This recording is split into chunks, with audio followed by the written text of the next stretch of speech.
Welcome back and thanks for stopping. Today I want to talk to you about rotational grazing, and the cows that we're going to be moving, they're way across this field, and actually we've got another section across the green stuff that we got to get to them. So I've got two options. I've got one of walking over there, and number two, taking the Ranger. And you don't get a physique like mine by not taking shortcuts. So here we go.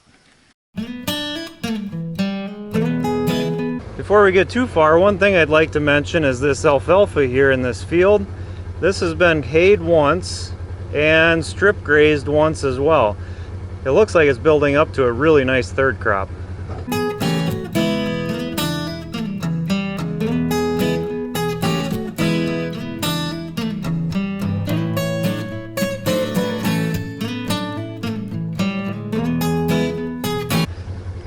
I can hear them over there. I think they know what's coming.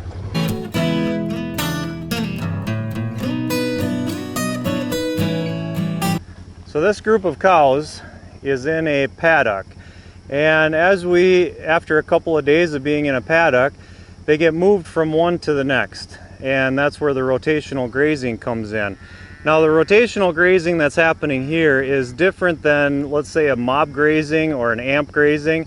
And my perspective on that is if you would have a larger number of stock on a smaller area of grass or a smaller area of pasture. But they have enough here for about 2 or 3 days, and actually they probably could get by with one more day, but they're telling me that they want to move and they want to get to some better grass. Yeah, they know exactly what's happening. They are on the move. No pun intended. Alright, so while they're coming up here, the gate that they have to go through is right over there, and then we'll talk a little bit more about rotational grazing. Yes, you're starving. I know. You do realize you've got more food out there, right? Okay, let's see. Let's see if we can jump this fence without getting zapped. Alright, come on. Alright, you gonna lead the way? Oh! Scared you, didn't I? Yeah, you guys just be patient. Hey, cute little calfie. You're a cute little bugger.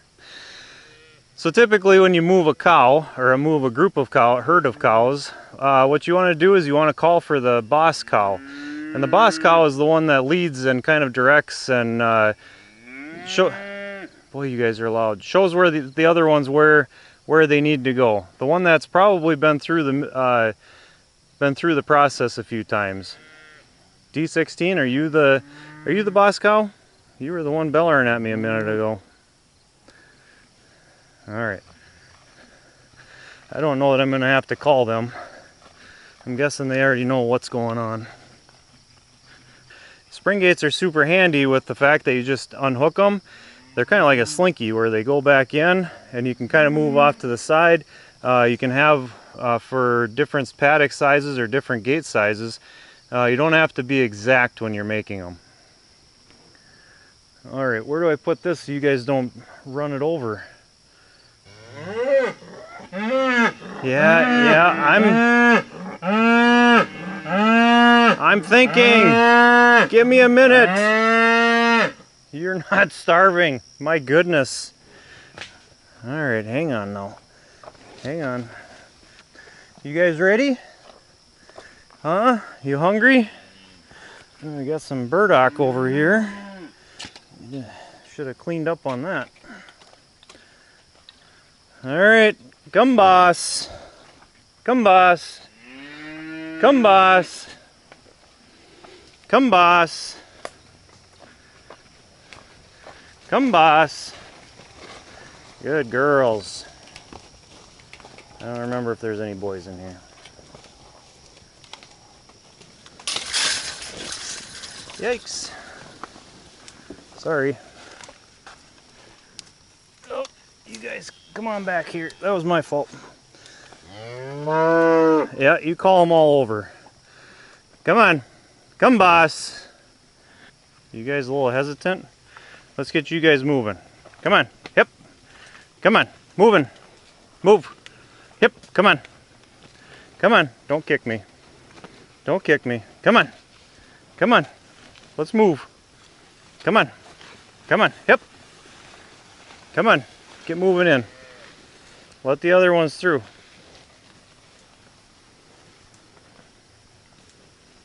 Alright, we'll try and get behind them. You guys are all supposed to just run right through. Yeah. Alright, there's a little calfie. We got a few little calfies. Alright, come on you guys. Get through there. Yeah, yeah.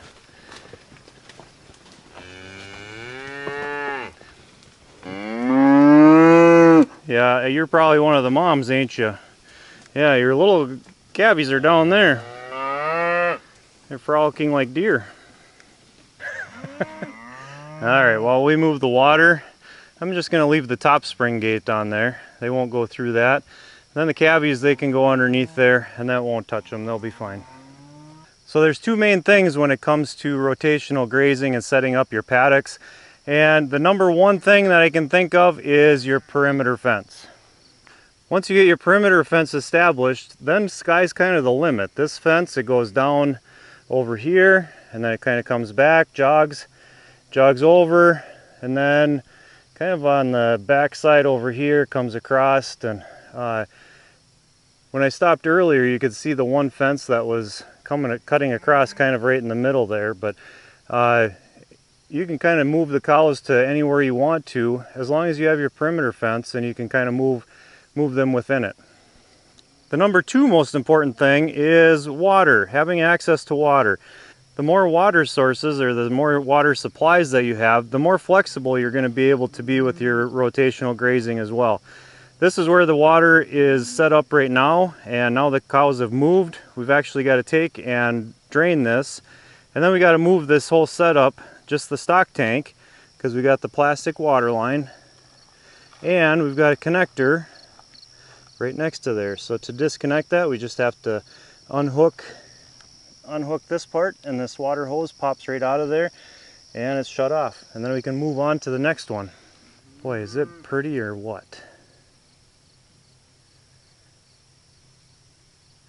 Oh, and the farm that we came from is right over there, so we're a hop, skip, and a jump away from there, but not too bad. We'll give that a couple minutes and it should be drained out soon. In the meantime, we'll get the hoses disconnected and moved and get everything ready for the move downhill.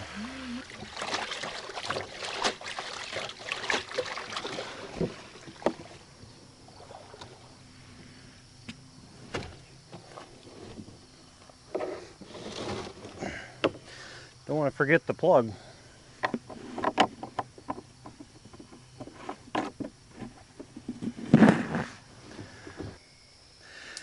Now, a couple things to be conscious of when you're resetting up the water is you want to make sure that it's not tipping forward. So you want the front to be higher than the back. And the reason for that, the float system that's on here, I don't know if we can see this, but there's a float that sits in there. And as the water comes up, the float comes up with it, and it'll plug off the water's ability to come through here. So we don't want the back to be higher, otherwise the water is going to end up being too low and it just keeps on running. The other thing we're going to do is we're going to set up this wire, and we're going to go just right across the top of the water so that the cows don't monkey with the watering system. Otherwise they're really known to wreak havoc with things when they're not supposed to be monkeying with it.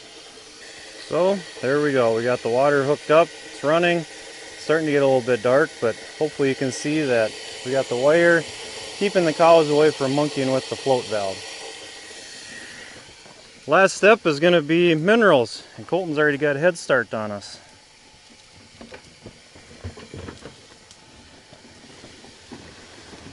Oh, to be young again, huh?